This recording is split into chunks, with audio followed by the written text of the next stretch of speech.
Outside of federal buildings in Oregon and Illinois, protesters are coming face to face with federal law enforcement over the Trump administration's escalating ICE raids and National Guard deployments. This is not a war zone!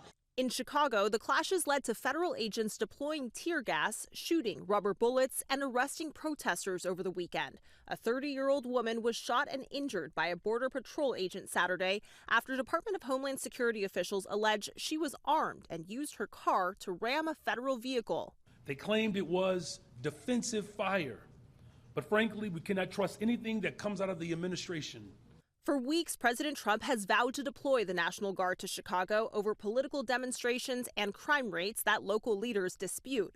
Illinois Democratic Governor J.B. Pritzker has not complied with the president, prompting Trump to instead authorize hundreds of Guard members from Texas be sent in. People don't care. They don't want crime in their cities. And we're doing it, and we're doing it well. The administration unsuccessfully tried to use a similar strategy in Oregon over the weekend. A Trump-appointed judge blocked the president's plan to send in federal troops, siding with local and state officials in ruling the president's description of protests in Portland was simply untethered to the facts.